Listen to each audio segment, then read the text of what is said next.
Welcome back to the podcast that runs on most of its cylinders roughly half the time to all the cars I've loved before. Your authoritative podcast on automotive nostalgia, where every car tells a story, every car has a culture. So you know it's time to plug in, dust off, and get a little grease under the nails to slip on the favorite car themed t-shirt that I know we all have. Speaking of which, how you doing this afternoon, partner? Doing great. That's a new shirt. I've not seen that. Another RX-7 shirt in honor of Oh. our guest. I've only owned one. He's owned a couple, and I have one other RX-7 shirt. Man, it just brings me back to my 1986 maroon red RX-7 with the red interior. Lovely. You may be able to see this if we get the video part of this uploaded to YouTube. We will. Bucky's t-shirt, which has a tie-in to our very special guest today. Can't wait to get to him. And I'm just so happy to have today's guest. And I'm going to toss it over to you, partner. Tell us a little bit about how Zack came into your world and how we have him here today. Yeah, so I have seen Zack Pradel of Shooting Cars on YouTube. Seen many of his videos. I think he's up to what, 2,700 videos? Insane Right? number. Such great content. Yeah. And at the end of one of his videos, it's actually very creative because he has a Windows 95 graphics popping up. So it got my attention. Let's have And this guy- view my DeLorean. And Zach wrote back right away. He's like, I'd love to do it. I got my nerve up a few weeks later and asked Zach if he'd be on the podcast. And I knew I was going to like Zack because I was looking at one of his videos online, and who is this guy? Documentarian, historian, car reviewer, enthusiasm for days. And he steps out of this Jeep on his Jeep video. You want to put a big smile on your face, go check it out right now. And he steps out of the Jeep wearing a Bucky's t-shirt. And I said, I know I'm going to love this guy. So Zack, welcome to our show. How are you doing today? I'm doing great. Thank you so much for having me. It was quite an intro. I appreciate it. And thank you for being a Johnny on the spot, writing back to him. So how soon is this DeLorean drive going to happen? I can't. Well, I might have to come up, make an appearance in town if you're going to show up. That is definitely high on the bucket list. yeah, well, I'm glad it wasn't a Grand Am or anything. Yeah, it's a great car. I'm having the transmission rebuilt just for you. I think that'd be fantastic. Make it happen. Yeah. You're uniquely positioned, my friend, to make it work. So what do you think? Should we have him kind of go back in time? Or tell us a little bit about the projects that are in your world right now, Zack. Yeah, so for those that don't know, my name is Zach. I run the Shooting Cars YouTube channel. I started 10 years ago. Actually, in February was my 10-year anniversary. Happy anniversary. Thank you. I started off doing RX-7 content, which I'm sure we'll talk about in a second. Around 2015, I bought my first RX-7. It was a 1985 Mazda RX-7. Immediately blew up the engine. Immediately blew up this 12A. I was a high schooler. I did not understand the concept of warming up a car before driving it. And when you have a 7,000 RPM red line, you touch it every time you can. So I blew up the motor and I bought a 1987 Mazda RX-7 NA for $800 back when you could actually get an RX-7 running and driving for $800. Wow. Pulled the motor out of that, put it into my first gen. So it was fuel injected, made, 50% more horsepower, all this stuff. But as much as I loved that and the car was great and all that stuff, filming that and making those sort of videos is so expensive. I mean, just to do, it was the radiator, oil cooler, and that was it, was like $800. And as a high schooler, like that was all the money I had. But I really loved the process of filming car stuff. I love the creative process of making things. Videos are just my creative outlet. Some people paint, some people doodle, some people journal. I do car videos. And so I try to think, I was like, how can I keep making car videos without putting so much time, effort, and money into one single video? How can I make more of it? So I started doing car reviews. I reviewed my parents' cars, my grandma's cars, my own cars, and then I started talking to buddies, friends of friends. Parents. grandparents. Yep. Exactly. And so it has snowballed to I've done 1,700 car reviews. I work with most major manufacturers and I love it. It's absolutely amazing. Now, how do you balance? Now, admittedly, I've not watched all 1,700, but I've watched a bunch. They are eminently watchable. But let me tell you something. That Hudson Hornet video. Yes. Yes. Oh, you dig into the history. You walk around, you get inside, and we get a true sense for the machine, its time, where it came from, why it succeeded, ultimately why the company failed or had to merge. Sure. How do you balance the old classics, reviewing old classics? In what was there was some group in New Jersey that you got it from. The name escapes me Restored right now. rusty relics. Boom, Restored rusty relics. exactly. Yeah, yeah, yeah. So how do you balance kind of the classics with things that are more recent and kind of newer cars? Is it a balance to battle how you're going to review all those, or but you knew about all the history, you knew about the chassis, you knew about how the body fit into it. There was a whole lot of Yeah. research you did. So of but I keep the format the same where I talk about engine, talk about interior, back Got seats it. if they have it, Got it. exterior if they have it, then I do final thoughts. So it's really the same recipe for each video. But I have to think, for instance, I filmed a video today. I have a 2025 Chevy Traverse Z71 at the house. Brand new 3-row SUV with like the off-road tires and whatnot. Chevy sent it to me for the last week to drive around and get my thoughts in that, on this SUV, right? Yeah. So there's Yeah. a little bit next week. Oh, I think wow. actually on Friday of this week. No, and then it's sort of playing into, I'm not trying to sell anyone on that car. It's been out for 50 years. So it's more of like, well, what was it like to live with this 50 years ago? That and older reviews is 9 did any views. Oh, Like right wow. off. Now, I've been very fortunate that video has done really well since. Yeah. But that's what I think of is down the road, someone is gonna have that question when they blow the dust off this 100-year-old, what was Hudson? What was that all about? Maybe this video would give them some light. And that car, I do have to say, that 53 Hudson Hornet drove incredible because Yeah. I love 50s cars. They're really, really appealing. They're beautiful, but they all drive like garbage. I'm sorry. They all drive like garbage because we didn't really know how to make cars. I mean, even my 1931 Ford Model A, it's a covered wagon. I mean, it's really a covered wagon with a motor up at the front. Horseless carriage. Exactly. Yes, and some cars were registered as horseless carriages Oh, wow. for a long time, but, the Hudson Hornet drove you would think it was from, like, the '80s, which I know is still dated, but, like, the differences and whatnot, Far ahead so of its time. Yeah, you yeah, touch on that 100%. in the video. And Yeah. I also like in the Jeep video how the historian in you comes out because you'll edit into your piece footage from World War II or when the car came in crates, and then you'll walk through the history. And I think that really sets you apart from a lot of these other reviewers out there to kind of take us through the history. So you're really a student of the automotive industry too, which I really appreciate. Yeah, that's a big thing too, is that I fully understand that I don't know everything. When I do review a car, dependent. Like when I drive a new car, it's whatever, it's consumer advice and, it's important in its own regard.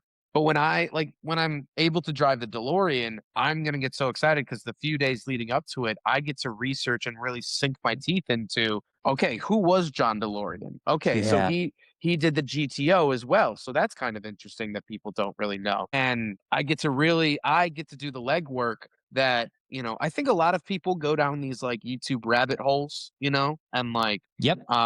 do a bunch of research on a topic. I do that too. I fall into these YouTube rabbit holes. I'm trying to think of a recent one that I had, but then I am fortunate enough to make an end product with said findings. Yeah.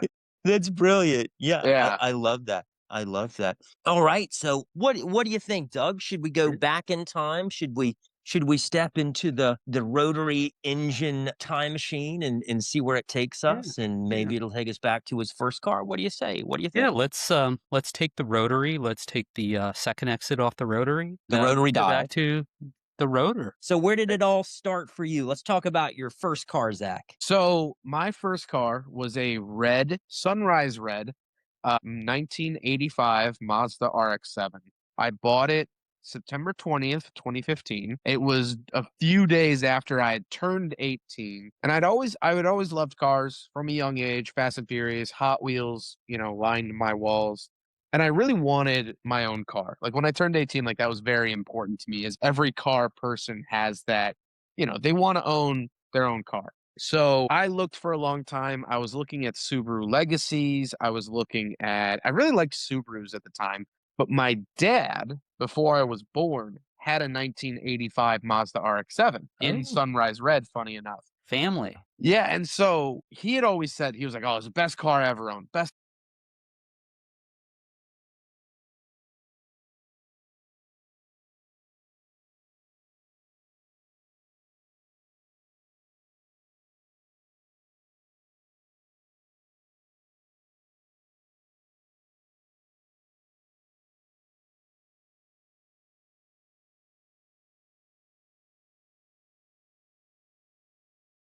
The South Side Yes. purchased this car. And he was like, sure. And he was excited because he hadn't driven an RX-7 since, well before I was born. So I send him with the money. He goes, picks it up, brings it back.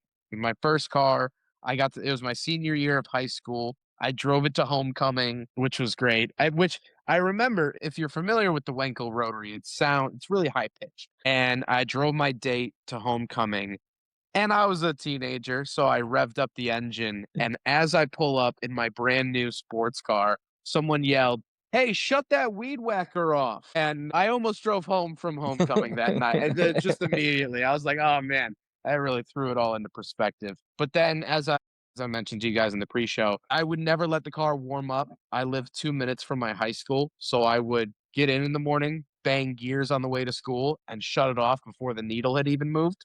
Mhm. And so one day we had off campus lunch, and I got in my car, drove to Wendy's, and as I'm, sitting at the light before Wendy's, it's like bup bup bup bup bup, brrr. And I was like, "Oh, that's a new sound." And I go to pull away from the light, absolutely no power. I still filled it up with gas for some reason. I don't know why. I thought that would fix it. I had You no never know. mechanical. The biggest thing I'd ever done was spark plugs on, I say my truck, but it was my dad's truck that he let me drive from 16 to 18. So I said, you know what? I'm gonna engine swap this thing. I'm gonna watch YouTube videos. And what ended up happening, funny enough, I can show you what happened. Mhm. Oh, the apex seal went. I don't know if you can see that dip. Yep. There's a big chunk Yep. missing from the rotor. So this is actually the rotor and housing that went. I don't think you'll be able to see, but there's really bad scarring on the Yeah. inside.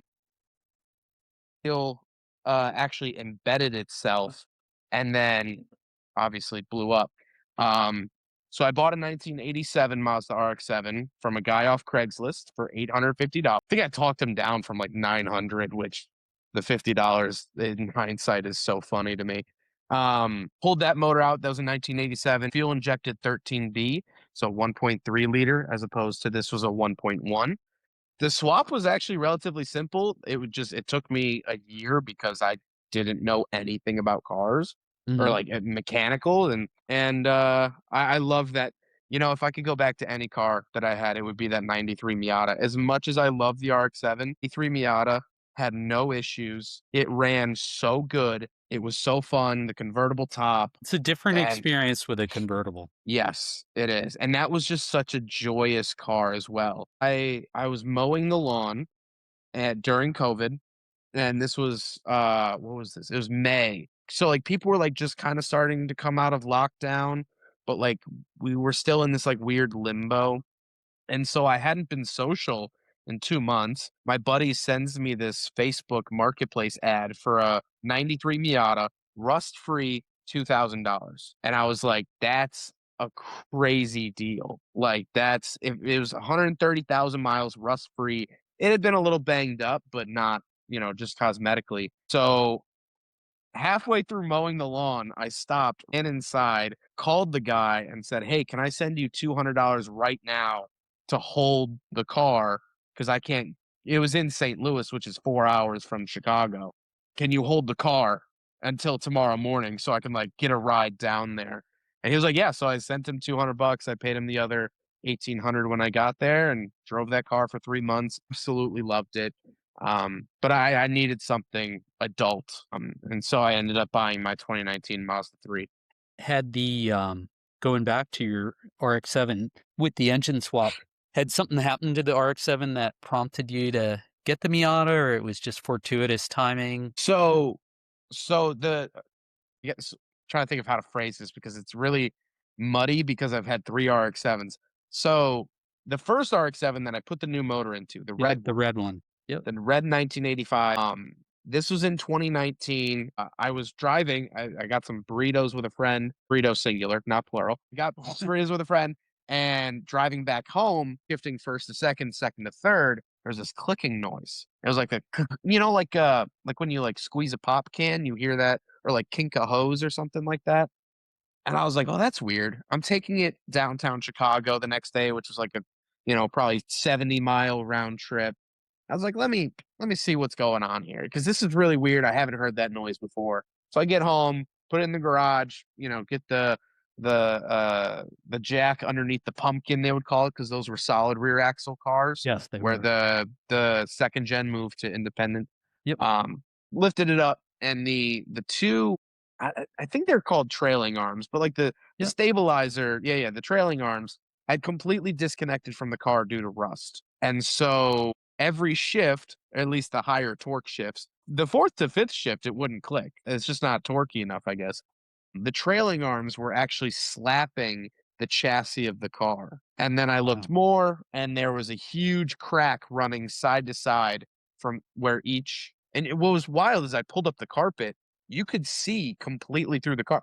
Do you guys know the scene towards the end of the first Love Bug movie where they're welding the car back together mid race? That is Yeah. literally exactly what my car looked like because there was a crack running side to side and you could see through to the ground the entire width of the car. So, yeah, so that wasn't great. And someone had bondoed over that crack Of well before I bought it. It's amazing that you're here to tell this tale. The more you Yes. think about it. Good Well, grief. I had taken my girlfriend out on so many dates in that Yeah, car. yeah. I had driven that car. I drove that car on Road America, the racetrack. Um, and I'm very fortunate in hindsight that nothing happened. But so I ended up getting rid of that car. I bought another 1985 Mazda RX-7 without an engine from Killeen, Texas. It was blue, completely rust-free, beautiful car, but had no engine. But luckily, I had an engine. I just didn't have a Exactly. car to put around it. So I bought that. I had it trailered up. I bought it because it was a GSL, which means sunroof, disc brakes, and 6 speakers instead of 4. It shows up on the truck. I look at it. It has drum brakes, no sunroof, and 4 speakers. So someone had just stuck a GSL badge on the back, Yep. which is unfortunately common. But I just Venmoed the guy 18 or $1,900 while I was actually in class one day in college. And I started giggling in class, and my buddy looked over. He's like, "What?" And I was like, "I just bought a car in Texas." What? I was like, yeah, I just sent this guy this whole bunch of money, and we were in a econ class in college. Man, yeah, you should have flunked the clay. Yeah, if the professor had gotten a hold of this, he would have flunked Yeah, it. so yeah, Yeah, I used to, I remember one of the first, um, DeLoreans I saw had to be like, late '80s, early '90s, and it was a good friend of mine worked at a car repair shop, and the guy had a DeLorean, and I'm like, "Man, how cool is it?" The car didn't run, right? But it was yeah, inside his shop, and I got to sit in it, and I'm like, "Man, it would be so cool to have this car, even if it didn't run." Having had one in my garage on and off for the last couple years that didn't run sometimes, it's really not that cool. It wears yeah. off It's fun. pretty quickly. It's funny though, because I lived at my parents when I had these 2 cars, which they are the most tolerant parents on the planet. So I would back the RX-7 was at the top of the driveway, and the Miata was at the bottom of the driveway. So I thought, park them all cool. And the neighbors had a younger kid who was just getting his license, and the mom would come over and ask questions about the cars. and then go tell the kid like, oh, they're this, that, and the other. And then she would come back and she was like, Joey has more questions, and like, so that was really cool. I was like, even though they don't run, like, there was a kid that Yeah. was interested in cars that was, kind of excited to see them in the driveway, to say the least. Yeah, so a Mazda guy got a find Yeah, space in my heart. Yep, after yeah, owning 4 Mazdas. So, in fact, my first stick shift car, the one I learned to drive on, was the '86 RX-7. No power steering, no sunroof, manual windows. The power yeah. steering was the tough one. Yeah. Yeah, because the FC was a lot bigger of a car too. Yeah, it Because was. I didn't have power steering in any of my first gens, which also it has a steering box, not a steering rack for the first gen. Wow. So a lot of people will put the second gen steering racks into it. I basically the first gen RX-7 is essentially a truck underneath. Solid Yeah. rear axle, steering box, take the body off, it looks like a Dodge Dakota. Yep. And Mazda actually sold a rotary powered truck in the US too. The Almost like brown, the yeah. Yeah, no, I've seen them. I think they had the battery was on the side of the car near the back. yes. Yeah. Yeah, for easy access, I guess. Yeah, and they shared a lot of parts with the Ford Courier at the time. So every once in a while, I'll see like a Ford Courier at a show, and I'll go, "Is that?"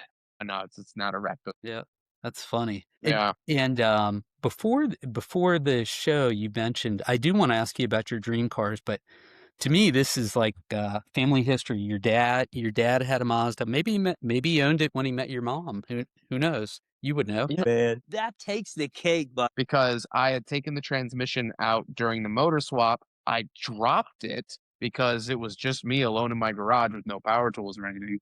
And then for whatever reason, never went back into reverse ever again. I dropped it once, but yeah. That's funny. At least it had a starter, right? Working. Yeah, Otherwise, you would have yes. had to push it as well to get it going. Yes. Which makes me think about the story of your grandfather's Model A, which 1931 Model A, which did have a starter. But if you don't mind briefly just talking about that car, because you grew up around that car. Yeah, so that's our family heirloom, really. We Yeah. don't really have a whole lot, but that's certainly the ones.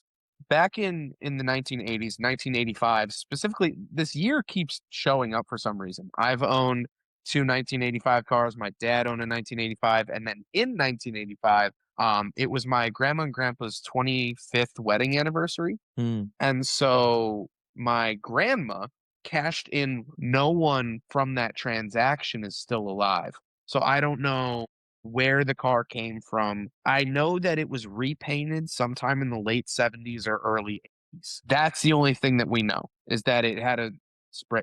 Everything else has been numbers matching. In the 80s, so in 1985, she surprises him with the car. He was a politician. He was the mayor of my town growing up. Wow. And so he would drive the Model A in parades, public things. He wasn't a yeah, gearhead by any means. He really didn't care. He was a police officer before he was mayor. So, like, he always had big caprices and that sort of thing. But, he would have it. And as a kid, he would take me and my cousins out. There was six of us, and no seatbelts, so as many we could fit in there as possible. And he would take us around the block whenever we were all together. And his line, his dad joke or grandpa joke was, we would drive by Dairy Queen, and he would say, "Guys, something's up with the steering. Something's up with the steering." And he would turn into Dairy Queen, and then he'd oh, get us all, It always broke ice down cream. at Dairy Queen. It so all Dairy Queen. The okay, and we got it running good again. We rebuilt the carb. We actually recently just put rear axles into it, and we drive it all the time. how often do you drive it? Well, unfortunately, I moved out of my parents' place last year, and so in the last year, I've only driven it once or twice. But before that, we would drive it. If it was sunny, we were driving it. You know, and there was this one time where I was, for my job, I was filming at dealerships, and I would, get up every morning at 8, go to a dealership and start filming cars. And this was like, maybe I want to say it was like July or August. Sweat down the back, panting. Sure. He didn't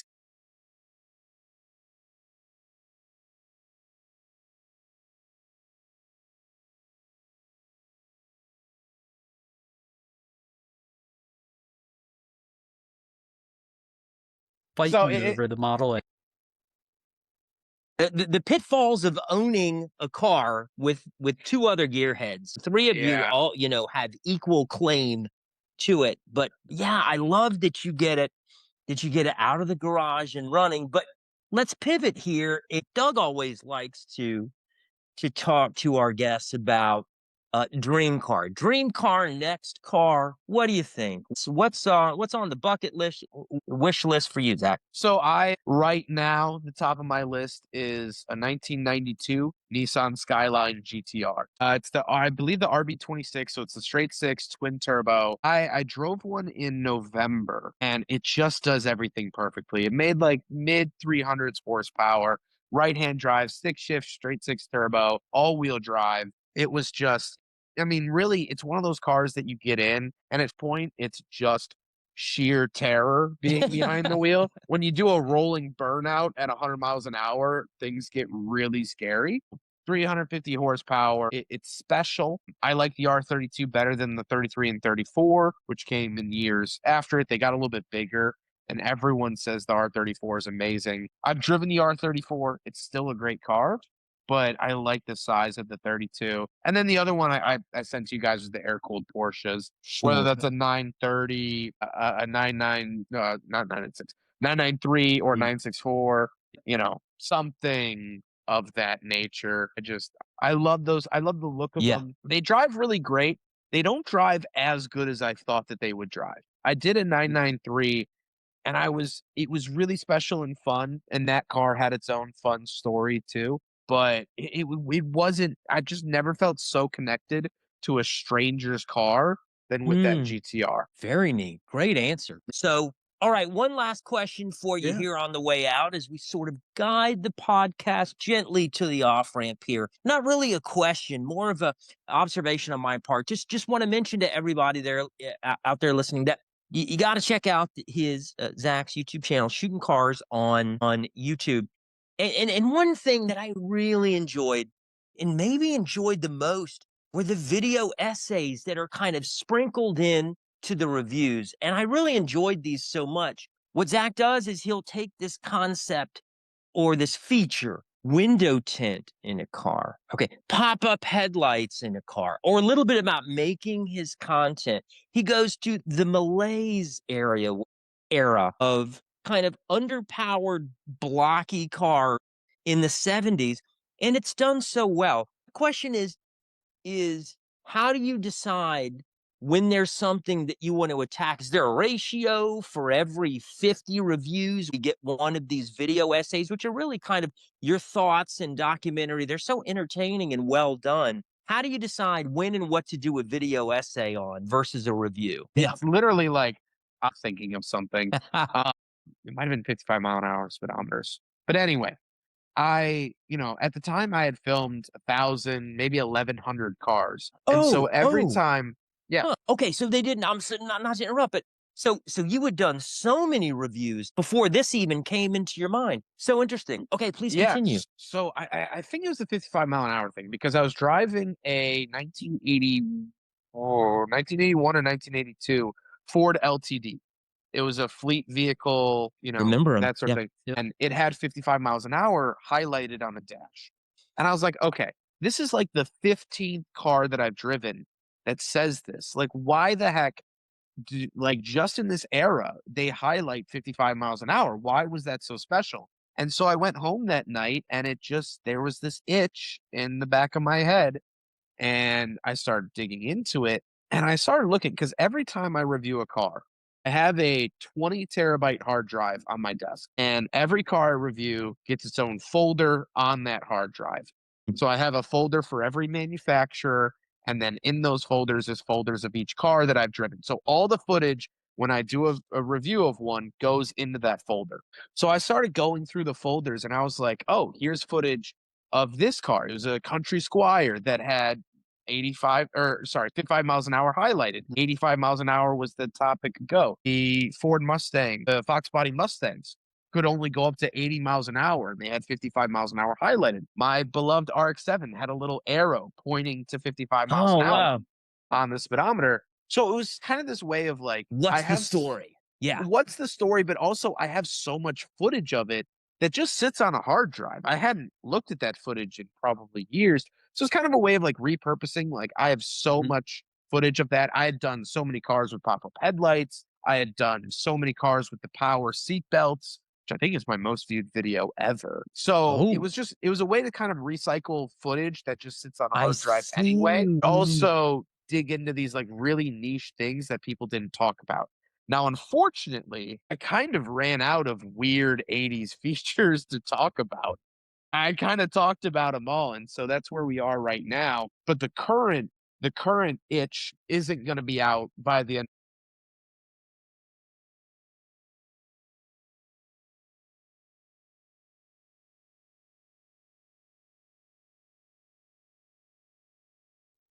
Ooh, Wow. love it.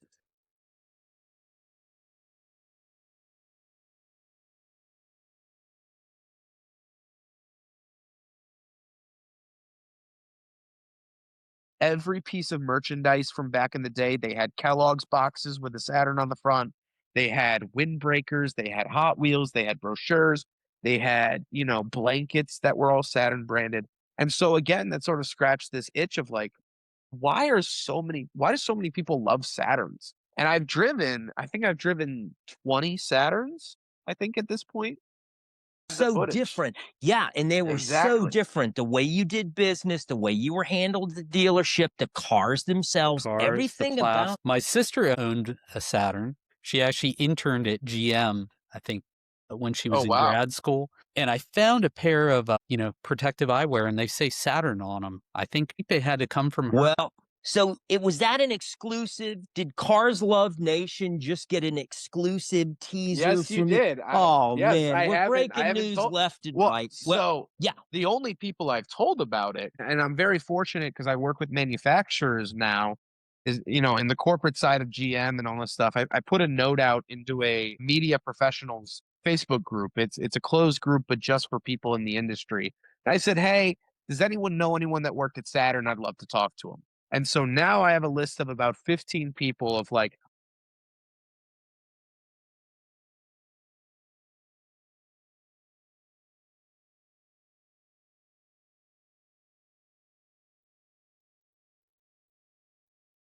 I don't know, So maybe entertaining. that, but I really want to produce something that's going to stay, because there's a lot of people that will do that on YouTube and they're great channels, but they'll just, recycle the commercial and then Eh, that's it. I want to go talk to the people. Yeah. I was even I fortunate to love it. connect with someone who worked on the EV1 project for GM. Oh, So, cool. I mean, and that's, if you want to talk about holy grail cars to me, Yep. the GM EV1 is, I don't know if there's anything higher. Who killed the electric car? Yeah, One of my favorite movies growing up. My dad put it. absolutely. Yeah, Well, yeah. We're fortunate to have you. I have sorry, you made me think of 2 or 3 things I just want to share with Christian. We're good on time, so whatever Yeah. you guys need. Before we close, so the speedometer. So I remember when I was young, I saw if a car had a speedometer, including the first car I ever had, which didn't have 85 max. Oh, if it had 120, 140, that car must go that fast. No, Yeah. I Yeah. learned pop-up headlights. I remember the first time I saw one on a Gen 3 Corvette. I'm like, wow, that's a sports car or a race car, I think is what it was. Yeah. And oh yeah, yeah. thank you. You just made me think about Man, all Zach breaks all that down. The pop-up headlight video is just so interesting. Oh,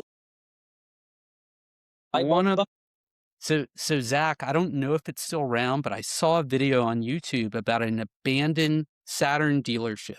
I don't remember where it is, but how cool they got inside and there was all kinds of Saturn stuff still there. Like just the dealer closed up, they couldn't sell the building, whatever. It's just abandoned. What? Well, funny enough, I did a video of an abandoned Saturn dealer Ooh, that maybe that was it. I couldn't get inside, but I looked through the windows and it was up north and it was in northern Illinois, and I was on my way to a different review. I think I was driving like a GMC Envoy or something. And I did this walk around of this abandoned Saturn dealer. This was years and years and years ago.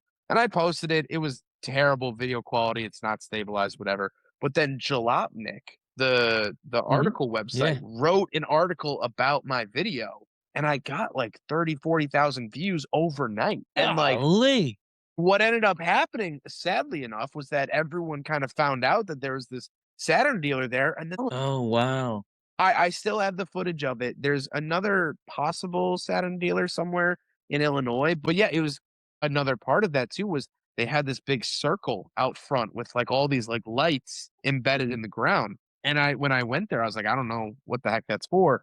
I later learned that like when you bought a Saturn, they would park it in the circle and shine the lights on it and like really make you feel like you're buying something really special. Yeah, and they would, if it was nighttime especially, they would light it up like a Hollywood premiere, and you'd take your picture for the dealership and all that stuff because they were really a customer focused company. And so that was really cool to learn about that. But yeah, I love the abandoned stuff. Well, you are, Zach, you are a premier storyteller, my friend. I can't wait for that project to come to fruition. Your passion just shines through. It was a real pleasure having you on today, and we thank you for making the time. Yeah. Thank you Yeah, so you much. as well. Thank you so much for having me. I appreciate it. And you know what? I'm We've off to an talked about that. economics class where I think I'm going to Venmo a guy some money and buy a Saturn and Oh, drive it up to see you guys. Putting a bow on it, you've just heard the high revving, low mileage, late model, heard around the world authoritative podcast on automotive nostalgia. He's Doug. Reach him at Doug@carslove.com. I'm Christian. Reach me at Christian@carslove.com. He's Zach, of course, with Shooting Cars on YouTube. Follow him on Instagram. He's everywhere. Do check him out. Please follow and tell a friend if you like this show. It helps keep us running. Check out carslove.com in our link tree, linktr.ee/carsloved. I like to think of it as our digital switchboard. I'm sure we'll see you at the next local car show, showroom, race strip, or concourse. We appreciate you listening, and we'll see you next time. Thank you, listener land.